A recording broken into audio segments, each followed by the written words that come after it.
Today we are going to say about Python.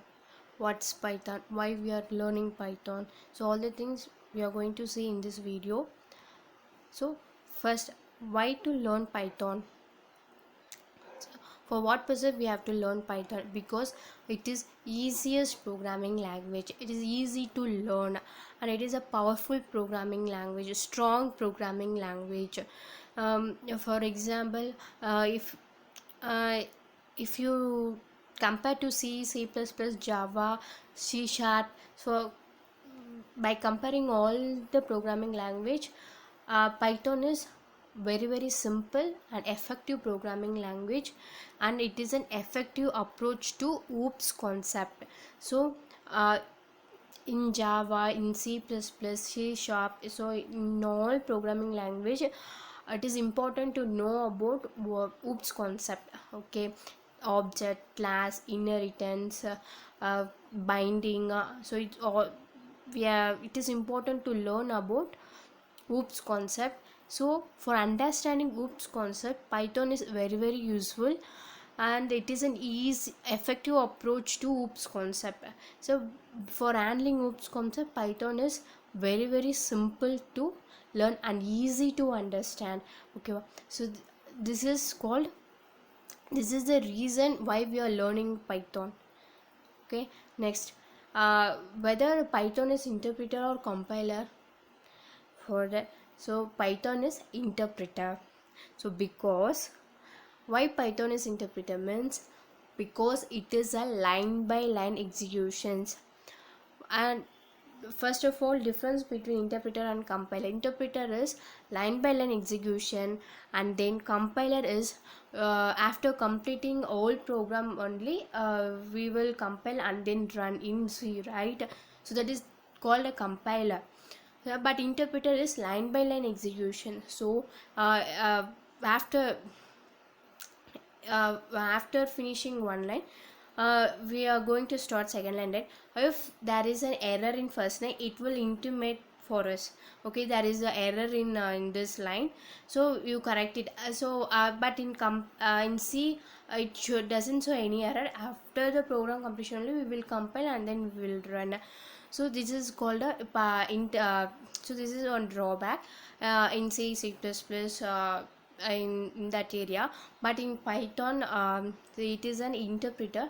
It is a line by line execution. Okay, so in Python there is a lot of built-in functions out there, and data types also are also very much useful, and it is very easy to learn, and it is very simple. Okay, next next, what are the Python futures? uh, as before I say, it is easy to learn, easy to read, and easy to maintain. And here it is a broad standard library. So here what is that broad standard library means? uh, uh, and recently going up machine learning with Python trendly, we are going with machine learning with Python. For that, in machine learning, we have many algorithms. For that, implementing that algorithms, we are using these libraries. Means we can easily run that algorithm, we can easily implement that algorithm, we can easily predict that algorithm so easily. For in other cases, in Java, in C++, like in that programming language, we are using so much of programming, like so 100 program underlines of coding. In Python, we will finish it with up to 5 lines itself. So that is a specialty of Python. It is easy to learn. Okay, now it is very much useful in data science area, and then machine learning, and then deep learning, and then artificial intelligence. In these area, Python is friendly. They are using so much. Okay, next is, it is an extendable. There are a lot of functions, built-in functions, or there are a lot of libraries over there. It is close to databases also. We can easily interact with database at the same time.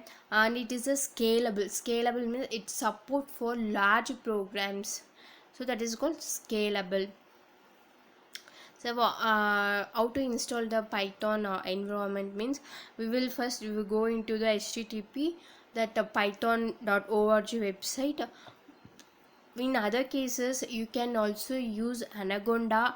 In that we have Jupyter notebook. Jupyter notebook is useful for Python editor. We can easily run the code, easily run it. For that purpose I am using a Jupyter editor only, so it is very useful. It is easy to run also. So preferably I'll use this Anaconda only. In that I'll use a Jupyter editor. Okay, so for here I'm giving the basic syntax, what is the way how the program looks. For that purpose I'm here just indicating that x is equal to welcome to Python. Here see x is a variable, x equal to welcome to Python, so my welcome to Python will be stored in x variable. Just I'm giving print of x. So when I see here my output is welcome to Python. See these type in these concept, if I use in C or C++, definitely it takes 7 lines, right? That but in Python I'll complete in within 2 lines. So that is a speciality of Pythons. And then here we have a lot of built-in functions. See, for example I'll say so what is a type of string. Before I show that, see, welcome to Python, say this is what type, string or character or number. So for that we can use this type building functions. And then if we are suppose I in x variable I'll store the numbers now. What is the minimum value I can use, what is a minimum value. And then a character is it character, I can check a complex value, I can check a float, what is the format, all the things I can check. These are the built-in functions in Python. It is very much useful for values. If our data is invalid, for checking a minimal value, for maximum, for all that purpose it is very much useful. So these are the built-in functions in Python. Okay, so next video we will see about data types. What are the data types in Python? So all the things shall we see. Okay, thank you.